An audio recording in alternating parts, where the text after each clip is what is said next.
तुलसी तू बड़ भागिनी, कौन तपस्या कीनी। तीन लोक के पालनहार, है तेरे आधीन। जय हो तुलसी मैया की। कार्तिक मास की कथा सुनने वाले सभी भक्तों का आज की कथा में हार्दिक स्वागत है। भगवान श्री हरि विष्णु और माँ तुलसी की कृपा सदैव आप और आपके समस्त परिवार पर बनी रहे। आज है कार्तिक मास का 5वां दिन और आज आप सुनने वाले हैं कार्तिक मास की कथा का 5वां अध्याय।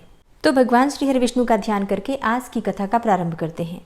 दीपदान की महिमा जानने के बाद ब्रह्मा जी से नारद जी ने पूछा, हे पितामह, अब आप मुझे कार्तिक मास में तुलसी वृक्ष के आरोपण और पूजन की महिमा भी बताइए। ब्रह्मा जी कहते हैं, हे पुत्र, तुम तो भगवान विष्णु के परम भक्त हो। लोकहित की कामना से तुमने ये अत्यंत ही श्रेष्ठ प्रश्न पूछा है। अब मैं तुमसे कार्तिक मास में तुलसी वृक्ष के आरोपण और पूजन आदि की महिमा का वर्णन करता हूँ, तुम ध्यान पूर्वक सुनो। ब्रह्मा जी कहते हैं, कार्तिक मास में जो विष्णु भक्त पुरुष प्रातःकाल स्नान करके पवित्र होकर कोमल तुलसी दल से भगवान दामोदर की पूजा करता है, वह निश्चय ही मोक्ष प्राप्त कर लेता है। जो भक्ति से रहित है और वो यदि सुवर्ण आदि से भगवान की पूजा करे तो भी वे उसकी पूजा ग्रहण नहीं करते। सभी वर्णों के लिए भक्ति ही सबसे उत्कृष्ट मानी गई है। भक्तिहीन कर्म भगवान विष्णु को प्रसन्न करने वाला नहीं होता। और यदि तुलसी के आधे पत्ते से भी प्रतिदिन भक्ति पूर्वक भगवान की पूजा की जाए तो भी वे स्वयं आकर दर्शन देते हैं। पूर्व काल में भक्त विष्णुदास भक्ति पूर्वक तुलसी पूजन से शीघ्र ही विष्णुधाम को चला गया और राजा चोल उसकी तुलना में गौण हो गए। अब तुलसी का महात्म्य सुनो।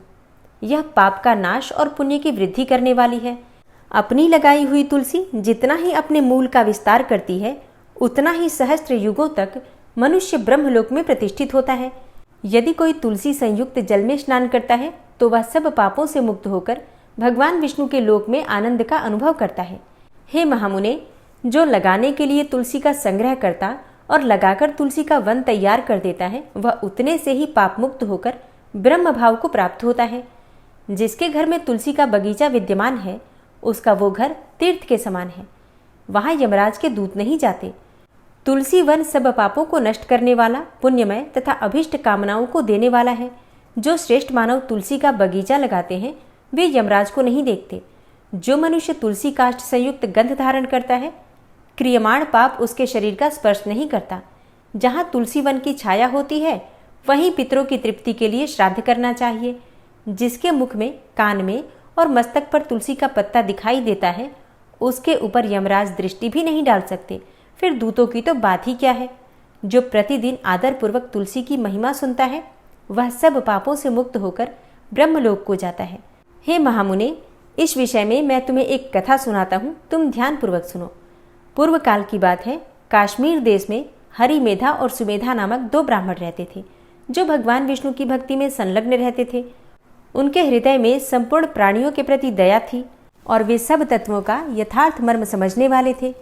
एक समय की बात है, वे दोनों श्रेष्ठ ब्राह्मण तीर्थ यात्रा के लिए चले। जाते जाते किसी दुर्गम वन में परिश्रम से व्याकुल हो गए।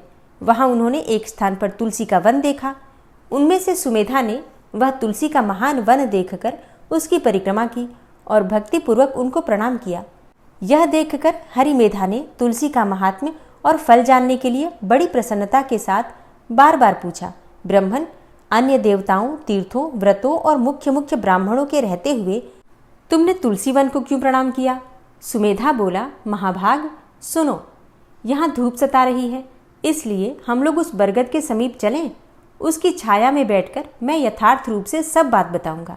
वहां विश्राम करके सुमेधा ने हरिमेधा से कहा, हे विप्रवर, पूर्व काल में दुर्वासा के शाप से जब इंद्र का ऐश्वर्य छिन गया था, उस समय ब्रह्मा आदि देवताओं और असुरों ने मिलकर क्षीर सागर का मंथन किया।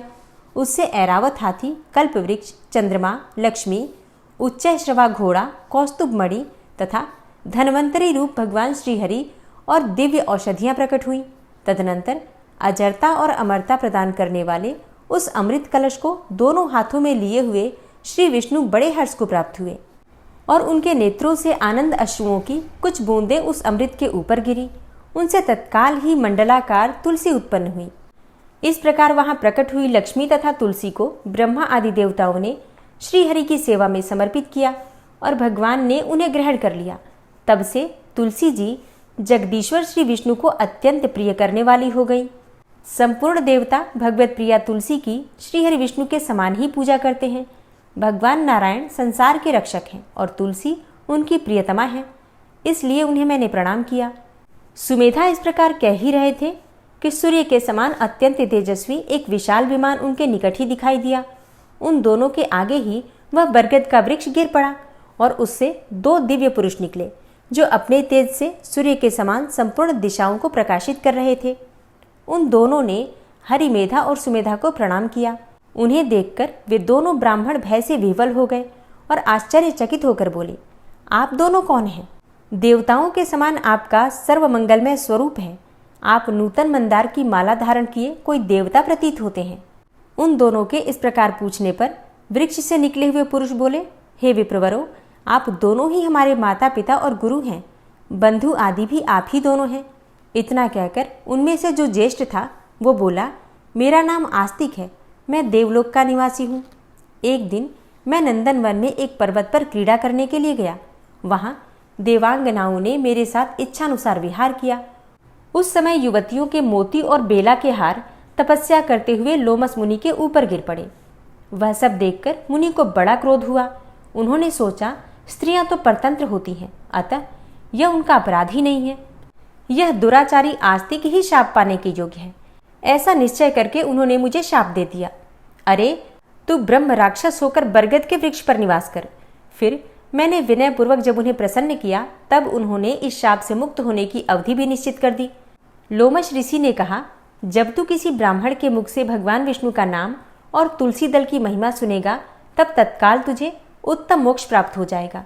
इस प्रकार मुनि का शाप पाकर मैं चिरकाल से अत्यंत दुखी होकर इस वट वृक्ष पर निवास करता था। आज दैववश आप दोनों के दर्शन से मुझे निश्चय ही ब्राह्मण के शाप से छुटकारा मिल गया। अब मेरे इस दूसरे साथी की कथा सुनिए। ये पहले एक श्रेष्ठ मुनि थे और सदा गुरु की सेवा में ही लगे रहते थे। एक समय गुरु की आज्ञा का उल्लंघन करके ये ब्रह्म राक्षस भाव को प्राप्त हो गए, किंतु आपके प्रसाद से इस समय इनकी भी ब्राह्मण के शाप से मुक्ति हो गई। आप दोनों ने तीर्थ यात्रा का फल तो यही साध लिया। ऐसा कहकर वे दोनों उन श्रेष्ठ ब्राह्मण को बारंबार प्रणाम करके उनकी आज्ञा लेकर प्रसन्नतापूर्वक दिव्य धाम को गए। तत्पश्चात वे दोनों श्रेष्ठ मुनि परस्पर पुण्यमयी तुलसी की प्रशंसा करते हुए तीर्थ यात्रा के लिए चल दिए। इसलिए भगवान विष्णु की प्रसन्नता देने वाले इस कार्तिक मास में तुलसी की पूजा अवश्य करनी चाहिए।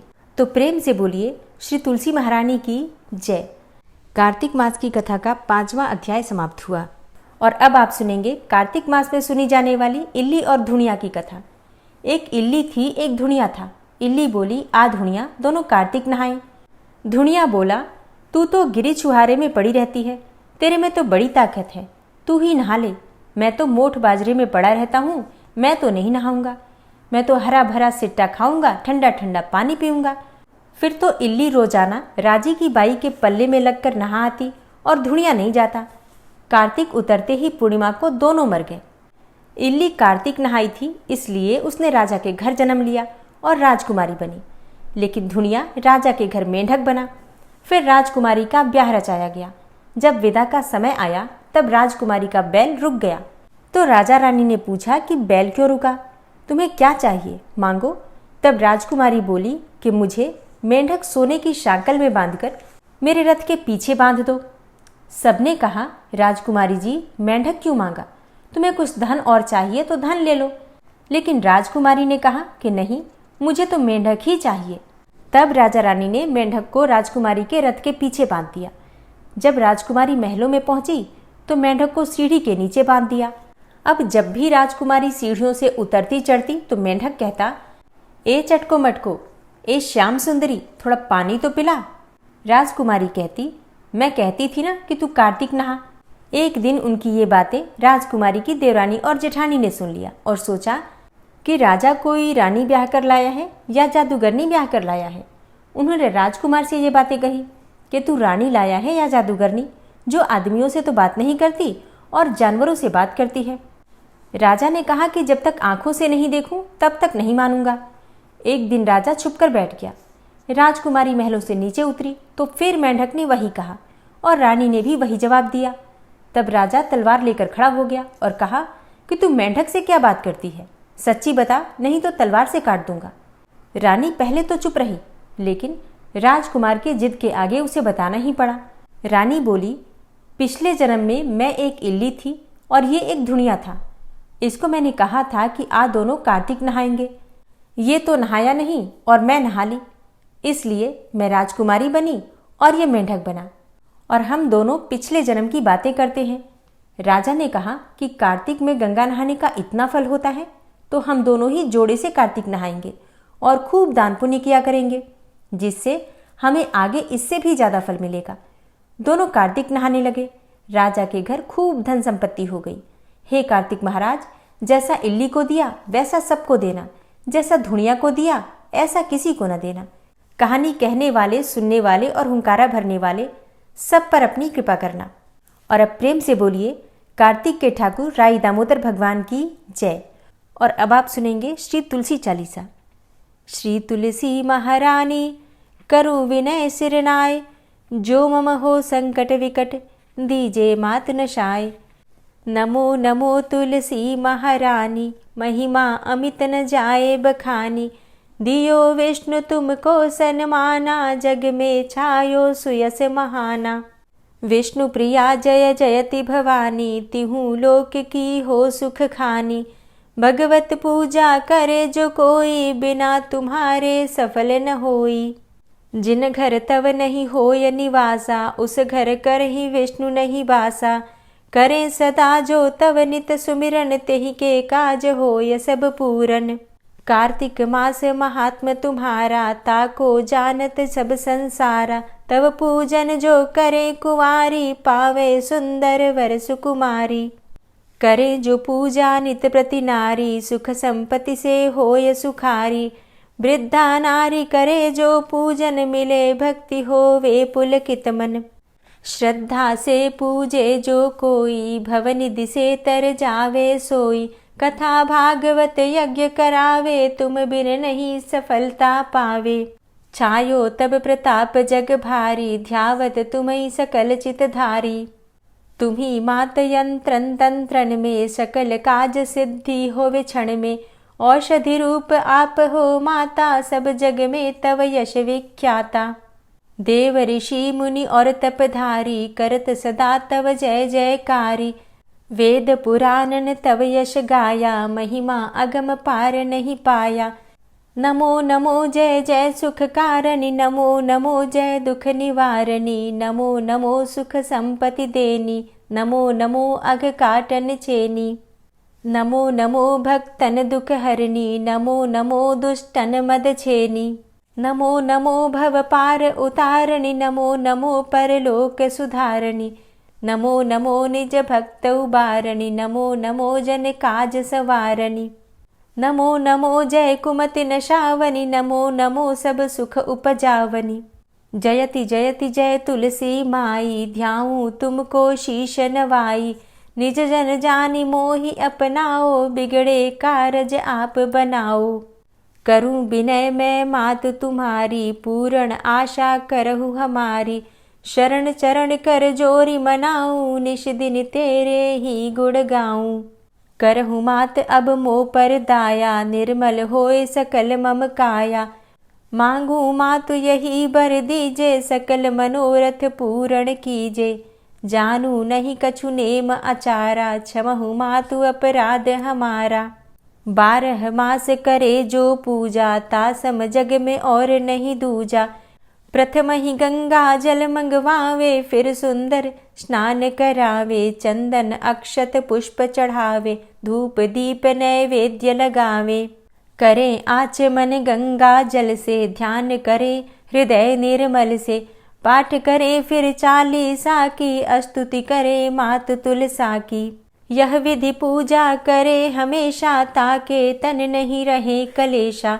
करे मास कार्तिक का साधन, सोवे नित पवित्र हुई जाहि। है यह कथा महासुखदाई, पढ़े सुने सो भव तर जाई। यह श्री तुलसी चालीसा, पाठ करे जो कोय। गोविंद सो फल पावही, जो मन इच्छा होय। तुलसी चालीसा संपूर्ण। और अब आप सुनेंगे तुलसी महारानी की आरती।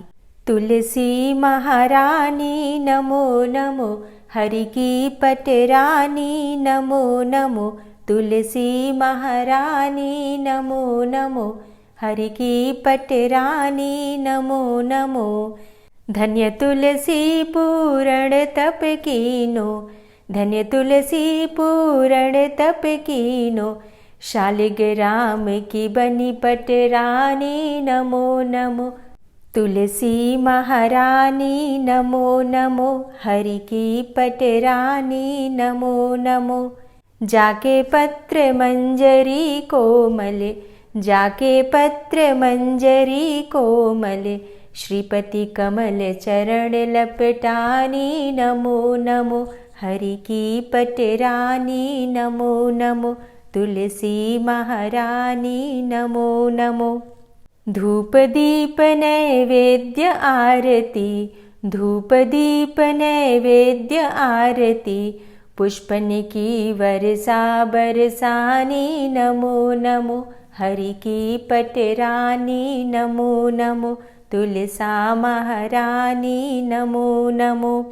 56 भोग 36 व्यंजन, 56 भोग 36 व्यंजन, बिन तुलसा हरि एक न मानी नमो नमो, तुलसी महारानी नमो नमो, हरि की पटरानी नमो नमो। सभी सखी मैया तेरो यश गावे, सभी सखी मैया तेरो यश गावे, भक्ति दान दीजे महारानी नमो नमो, तुलसा महारानी नमो नमो, हरि की पटरानी नमो नमो।